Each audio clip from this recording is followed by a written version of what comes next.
curly, straight, wavy, short, long, braids, dreads. Today you're going to master once for all how to paint and draw hair. Let's start by the extreme fundamentals. First things first, where's hair? In our hands. Hair is going to just come out of it. I want you to imagine a fountain. Some people, they have one fountain right here at the back, and hair is just coming from that area and just swoosh like a river, okay? Just like a river. It's just getting out of it. That very specific area. Do you see how naturally, by choosing the placement that it's from, you can already understand where it's going? Another example for you. We could get a line dividing the hair at the middle, just falling down to one side and to another side. Do you see the pattern? Do you see what is going on here? Once we understand this very basic principle, just by doing those arrows flowing around from that area that you choose, that maybe main area, maybe a corner area in the very back of the head. Let me show to you right now, using these few examples that I have, how this is happening. This one, it's coming from the very back area of the head and just splashing like it's a river. It's just coming from that very back area. Now in this one, you may say, Gaps, but I don't see any main area. It's also in the back, but since the hair has a lot of volume and it's also curling itself, it shows as if, hey, I cannot find it, but it's in the very middle. Because if we follow the river all the way up,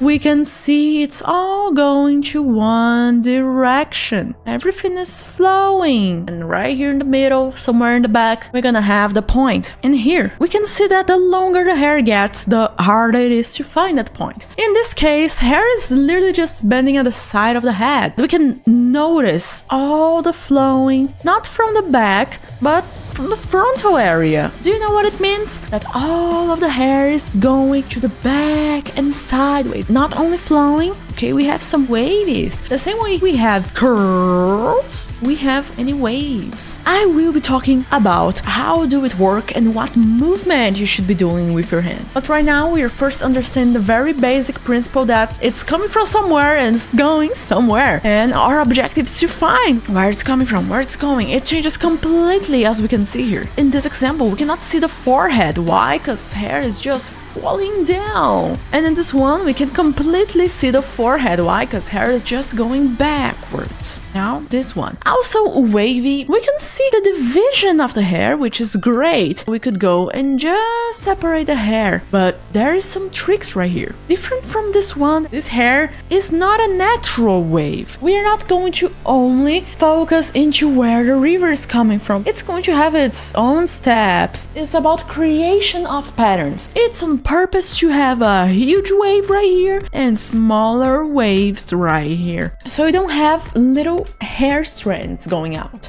But you gotta follow more patterns. Is it harder for you? Is it easy for you? And now, right here, we can see a difference between this hair and this two. The curves let the hair go up. By being a more straight hair, it doesn't get the volume to go a little bit up. No, it goes down. It goes gravity. We have the hair falling down in very small locks, not like this one that everything's in a perfect direction. No, some locks of hair are just bending sooner, some are bending later. And of course, with hair, we don't have only the big locks of hair. It's going to have that one rebel, like, yeah, I'm going to make the opposite curvature. We can notice those very small hair strands on the corner of the hair. Straight hair, I want you to think of long lines, okay? Long lines. I'm not doing literally a straight line like this. No, even if it's a straight hair, curves, even if minimal,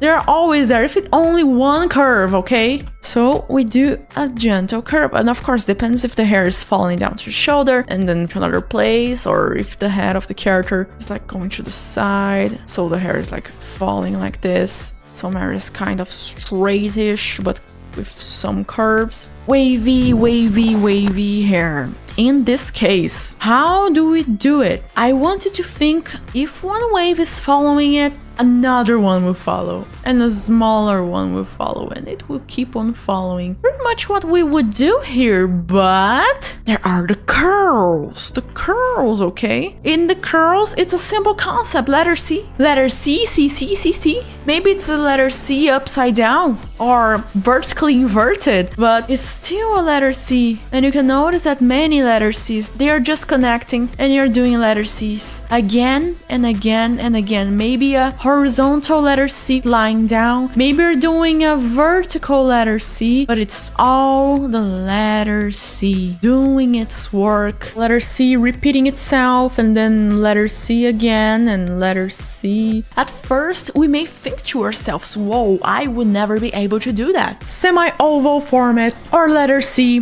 very open, very stretched or crunched. Do you see how simple it is? Now let's go into natural wavy. Close to the scalp, close to your head. It's kinda closer to straight, and the more far away it gets, like, no, I want to bend. This happens. This right here happens. Ooh, wavy, small wave, but then huge wave, but then small wave. It does not have a specific format. It's not going to follow a specific pattern. And then we can go and do some randoms going out, because I love it. I love variation. I love showing that there is some hair strands that are like, No, I will follow my way. and now for curly hair, I want you to understand that it's a infinite water slide. The water slide's forming a spiral. What does that mean? It's easy, it's simple, and I'll show to you. There's many locks of hair, okay? But I want you to understand that inside of each one of those, there is a spiral. But why do I want to understand that? When we have a spiral, right here, a spiral, it's connecting at the back. Do you know what it's forming? Do you see what it's forming? Darkness, brightness, darkness, brightness. A very small piece of darkness and a big place of brightness. Like right here. Dark, bright, dark, bright, dark, bright. And that pattern does repeat. We do not see it everywhere, but we do understand that it's following line, connect, and many are just connection, connection, connection, connection. So, simplifying to you, I will give it you 3 examples, so it's going to become like ultra simple to you. This is the first way to start, and then you can go and start to add some small areas of shadow, and then of light, and smaller, and then change the corners of it. You can just go and change the corners a little bit bigger, a little bit smaller. You can choose it. You are the artist. Another way would be you just painting starting by silhouette. Silhouette does the job, silhouette, and silhouette, and silhouette. And then you add the details of light and then details of shadow and everything, but you already get a nice base. This is the best way that I can teach you about it. You can start this way. You can start by silhouette. You can start by having many rectangles and between them shadows. Or you can also go and just spiral, spiral, spiral. I prefer doing that, by the way. Spiral, spiral, spiral. And then I start reinforcing which places should appear, which places should not be appearing. But right now, what I have been doing the most is using a texture brush and then reinforce the spiral movement, direction, gravity, and everything. Now let's go to this one. So what happens when the hair is short? This hair right here, it's going up because it's not that heavy. Let's compare a small hair stroke and the long hair stroke. Which one is heavier? The bigger one is much heavier. So what we think, gravity is going to have a higher impact on this one than this one. So with short hair, we're going to draw more the texture of it. Start by the corner, close to the ear, and then goes up, and then have a little curvature following the forehead. And then here you can choose how the curvature is depending on your character. Wow, or really bald. You can choose. But my main objective here is not that. My main objective is to show to you that when it's truly short, you're going to just make some texture. Just some texture about it. Just some texture, because it's truly short. Like this area here in this corner, it's so short. We are not seeing that much. We don't see that much, but once we see it, let's say, we see very small hair locks. And now for the area close to the forehead, that's a bit bigger. What is happening? Well, everything's coming from the back,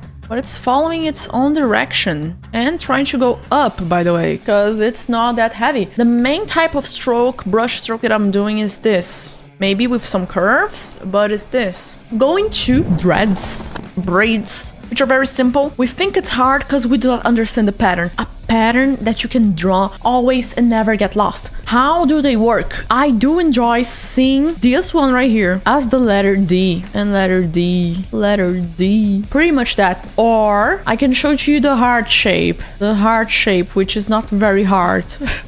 With one side bigger and another smaller, one side bigger, another smaller. Yeah, it's pretty much hard. First, you choose the format of it. Now that you have the format, start drawing hearts inside of here. Okay, start drawing hearts, and the hearts following the movement. Okay, you gotta follow the movement. Nice. Now remove the line that you did before, and now you separate it side by side, of course. One side taking it out, one side not appearing so much, and it's always a change. What does it mean? First, this side of the heart's going to appear the most. Then the opposite side's going to appear the most. And then the opposite side's going to appear the most. And then the opposite Sides appearing the most, and then the opposite side's going to appear, and then the opposite side, and then the opposite, and then the opposite. And now what we can do is pretty much just create some hair texture, which is pretty much separating what is going on. Just adding some nice and juicy hair texture. I deeply enjoy doing braids this way, and if this can save you time, which will save you time, use it.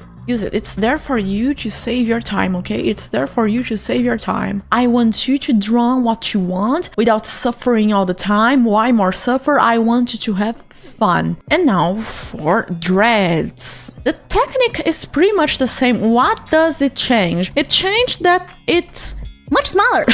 much smaller. That means that instead of being like this one that starts very thick and it gets very thin, this one tends to maintain its volume much longer, and I love it. So instead of drawing it ultra thick and getting smaller, we would have them having the very same shape and one by one. But truly, I do not recommend anyone drawing one by one like I'm doing right now, only if you are drawing a character with the face very close up to the camera. However, I do believe that whenever you can use texture brush, use it to make it easier. You can create your own braid brush. Draw just one heart with the texture and everything. Save it as a brush, and it's going to duplicate it all. It's going to save you so much time for your own safety of time and sanity than drawing one by one. Just like how I used to draw one scale by one scale. I will be drawing this head right here from zero just to show it's possible, it's manageable. You can do it. I'm going to exaggerate his expression, by the way. Not a complete copy, but I want to show at least the basic of the fundamentals.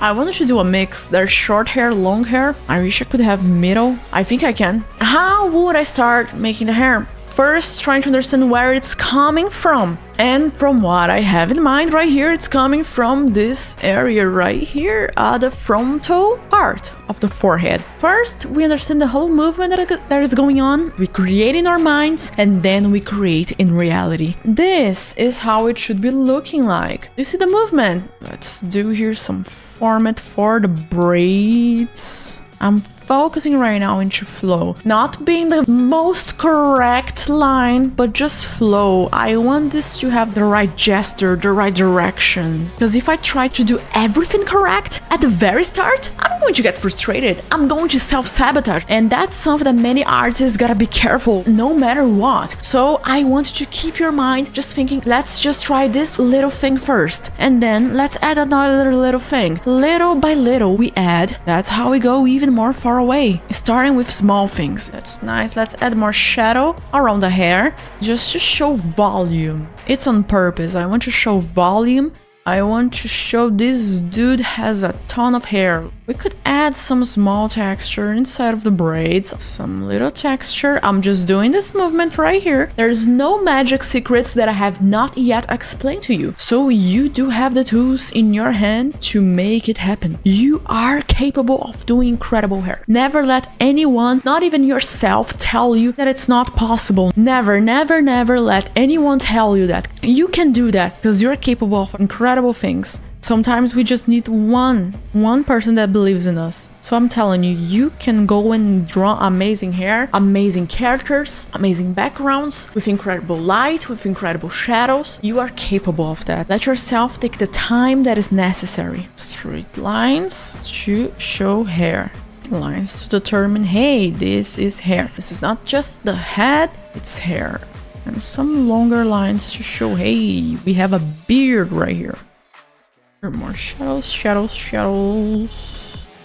And some hair just like, no, I'm a rebel. It's a different hair, you know? It's like, yeah, I don't follow the rules. I make the rules. Oh, I believe this is a nice way to show very long hair, short hair with short lines, and for the beard, a little bit longer. It does follow a direction, but it's not completely following that direction. You can always find it inside of my art course, art platform, link in the description. It will be a pleasure to teach you and help you the best way that I can, so you can create the characters that you love, impress your friends and family, because they're amazing. You are doing an excellent work. Keep on going. You're doing amazing. Don't let anyone tell you you're not doing amazing. You're doing amazing. You're doing your very best. If you woke up from your bed and you're like, okay, but I would do it, that's already excellent. You're doing excellent. Even if it's just one person, just being a little bit better than the one you were yesterday. That's incredible. And I'm proud of you for doing that one person.